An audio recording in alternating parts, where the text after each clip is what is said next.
ఇప్పుడే దస్తగిరి అయితే జగన్మోహన్ రెడ్డికి అవినాష్ రెడ్డికి ఇద్దరికి ఒక దిమ్మ తిరిగే షాక్ అయితే ఇచ్చినట్టుగా తెలుస్తుంది. అటు తెలంగాణ హైకోర్టులో అవినాష్ రెడ్డి బెయిల్ రద్దు చేయాలని ఒక పిటిషన్ వేయడం జరిగింది. అదేవిధంగా ఏదైతే సిబిఐ కోర్టు ఉందో ఆ సిబిఐ కోర్టులో కూడా తన తండ్రి మీద జరిగిన దాడి గురించి వివరించి తనకు తన కుటుంబానికి పూర్తి రక్షణ కల్పించే విధంగా ఆదేశించాలని చెప్పి సిబిఐని ఆదేశించాలని చెప్పి సిబిఐ కోర్టులో కూడా ఒక విచారణ అయితే ఒక పిటిషన్ అయితే వేయడం జరిగింది.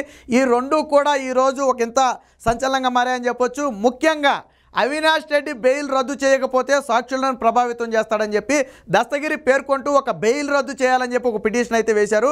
దీనిని గన హైకోర్టు విచారణకు స్వీకరిస్తే దాదాపుగా అవినాష్ రెడ్డి చాప్టర్ క్లోజ్ అన్నట్టే.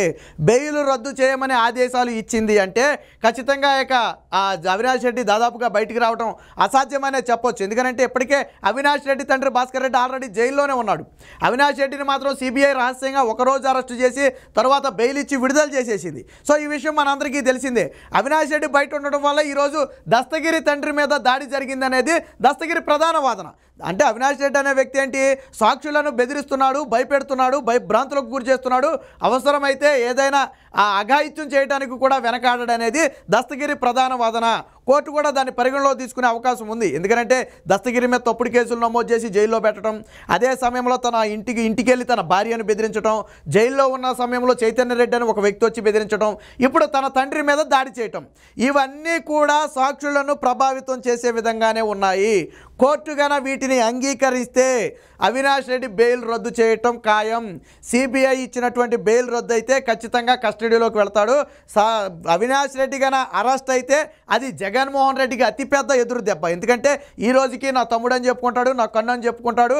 జైలుకి వెళ్లకుండా కాపాడుతున్న వ్యక్తి కూడా జగన్మోహన్ రెడ్డి. ఇంకా కొసమెరిపి ఏంటంటే తనకు ప్రాణహాని ఉంది అని చెప్పి ఆ దస్తగిరి కొన్ని పేర్లు ఇచ్చాడు. అందులో మొదటి పేరు జగన్మోహన్ రెడ్డి పేరు, తర్వాత భారతీరెడ్డి పేరు, అవినాష్ రెడ్డి పేరు, అలాగే ఆ శివశంకర్ రెడ్డి పేరుతో పాటు చైతన్య రెడ్డి. వీళ్ళు 6-7 కూడా దస్తగిరిని కుటుంబాన్ని ఏదో ఒక రూపంలో వేధిస్తున్న వాళ్ళే. అందులో జగన్మోహన్ రెడ్డి, భారతీరెడ్డి పేర్లను కూడా దస్తగిరి అయితే ఈరోజు మెన్షన్ చేయడం జరిగింది. ప్రస్తుతానికైతే ఇది స్వీకరిస్తుందా లేదనేది కొంచెం సందిగ్ధం. ఎందుకంటే దీనికి విచారణ అర్హత ఉంది అని హైకోర్టు భావిస్తే ఖచ్చితంగా స్వీకరిస్తుంది. అందులోనూ ఒక కేసును ప్రభావితం చేసే అంశం కాబట్టి ఖచ్చితంగా కేసులో మెరిట్స్ ఉన్నాయనే చెప్పుకోవచ్చు. ఖచ్చితంగా హైకోర్టు స్వీకరించే అవకాశం కూడా ఉంది. ఇక ఇదే సమయంలో తెలంగాణ సిబిఐ కోర్టు వాదనలోకి ఒకసారి పరిగణలో తీసుకుంటే తన తండ్రి మీద జరిగిన దాడి గురించి సిబిఐ కోర్టులో పూర్తిగా వివరించడంతో పాటు తమకు రక్షణ కల్పించాలని చెప్పి ఆ విధంగా సిబిఐకి డైరెక్షన్ ఇవ్వాలని చెప్పి కూడా కోరటం జరిగింది. అయితే సిబిఐ కోర్టు ప్రస్తుతానికి తీర్పునైతే హోల్డ్ చేయడం జరిగింది.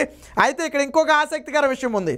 జగన్మోహన్ రెడ్డి అసలు కుట్ర ఇక్కడే బట్టలైంది, ఇక్కడే బట్టబయలైంది. ఏంటి అసలు కుట్ర అంటే ఏదైతే మీడియా ఛానల్స్లో వివేక హత్య కేసు మీద ట్రయల్స్ జరుగుతున్నాయో, అంటే వాదనలు కానివ్వండి లేదా దాని గురించి చర్చోపచర్చలు కానివ్వండి ఇవన్నీ జరుగుతున్నాయో వీటి మొత్తాన్ని కూడా కంట్రోల్ చేయాలి.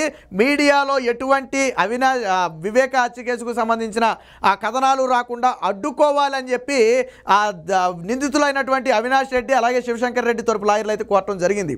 కానీ దాన్ని సిబిఐ కోర్టు పూర్తిగా కొట్టివేసింది. ఇప్పుడున్న సమయంలో మేము మీడియా విషయంలో జోక్యం చేసుకోలేం, మీడియాకు ఎటువంటి ఆంక్షలు విధించలేం. ఒక రకంగా ఇది పత్రికా స్వేచ్ఛకు భంగం కలిగించడం. ఒకవేళ మీడియా తమ పరిధి దాటి వ్యవహరిస్తే అప్పుడు చర్యలు తీసుకోవచ్చు. బట్ సాధారణంగా జరిగే చర్చోపచర్చల మీద అవి జరగకుండా అడ్డుకోవాలి అంటే వారి స్వేచ్ఛకు భంగం కలిగించడమే. కాబట్టి ఇటువంటి సమయంలో మేమైతే ఎట్టి పరిస్థితుల్లో జోక్యం చేసుకోమని చెప్పారు. అదే సమయంలో పోనీ లింకులన్నా తొలగించే విధంగా గతంలో జరిగినటువంటి ఏదైతే ఈ డిబేట్కి సంబంధించిన మొత్తం లింకులు ఉన్నాయో వాటినైనా తొలగించే విధంగా ఆ ఛానల్స్కు ఆదేశాలు ఇవ్వాలని చెప్పి కోరటం జరిగింది. దాన్ని కూడా సిబిఐ కోర్టు తిరస్కరించింది. ఇప్పుడున్న పరిస్థితుల్లో మేము అలాంటి నిర్ణయం తీసుకోలేం, ఇందులో వేళ్లు పెట్టలేము. అసలు సిబిఐ కోర్టు ఈ పత్రికా స్వేచ్ఛ లేదా మీడియాకి సంబంధించిన విషయంలో మేము ఇప్పుడు మాట్లాడలేం.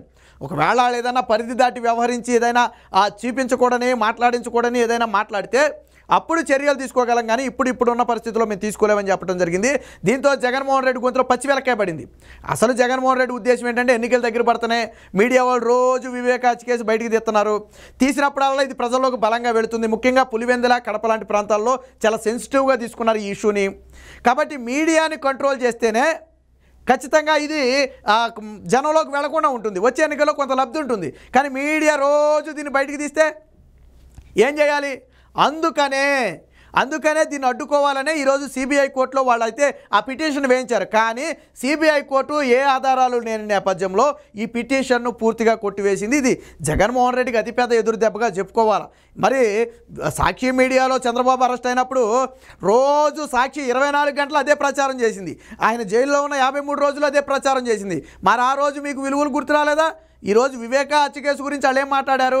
కేవలం దస్తగిరి ఏదైనా మాట్లాడితే దాని గురించి డిబేట్లు పెడుతున్నారు అంతే తప్ప కేసునే వాళ్ళు ఏమి ఇన్వెస్టిగేషన్ చేయట్లేదు కదా. కానీ చంద్రబాబు గారి కేసును అయితే సాక్షినే ఇన్వెస్టిగేషన్ చేసింది. ఆ సాక్షి యాంకర్ అయితే సొంతగా ఇన్వెస్టిగేషన్ చేశారు. ఈశ్వర్ గారు అయితే ఇక వాడే సొంతగా చెప్పేశాడు మొత్తం. అసలు చంద్రబాబు జీవితాంతం జైల్లోనే బయటకు రాడని కూడా చెప్పాడు. ఆడైతే చివరికి ఏమైందో మనం అందరం చూసామనుకోండి. అంటే సాక్షిలో మాత్రం అన్నీ వాళ్ళే చేసేయచ్చు, ఇతర ఛానల్స్లో కనీసం దాని గురించి మాట్లాడకూడదు. సో ఏది ఏమైనా దస్తగిరి అయితే జగన్మోహన్ రెడ్డికి అవినాష్ రెడ్డికి ఇద్దరికీ కలిపి పెద్ద షాక్ ఇచ్చాడు. ఖచ్చితంగా తెలంగాణ హైకోర్టు దీన్ని స్వీకరించి విచారణకు స్వీకరించి బెయిల్ రద్దు చేస్తే దస్తగిరి తండ్రి ఆల్రెడీ అవినాష్ రెడ్డి తండ్రి భాస్కర్ రెడ్డి జైల్లోనే ఉన్నాడు. భాస్కర్ రెడ్డికి తోడుగా అవినాష్ రెడ్డి కూడా వెళ్ళటం ఖాయం. వీళ్ళిద్దరూ జైల్లో ఉంటే అది జగన్మోహన్ రెడ్డికి కూడా ఇబ్బంది. ఎందుకంటే నా తమ్ముడు అంటూ కాపాడుకుంటూ వచ్చిన జగన్మోహన్ రెడ్డి కూడా అరెస్ట్ అయితే ఖచ్చితంగా ప్రజలకు సంజాయిషీ చెప్పాల్సి ఉంటుంది. కాబట్టి జగన్మోహన్ రెడ్డి కూడా దీన్ని అడ్డుకునే ప్రయత్నం చేస్తాడు. ఏది ఏమైనా దస్తగిరి రూపంలో ఈరోజు జగన్మోహన్ రెడ్డికి అయితే అతి భారీ షాక్ తగిలింది.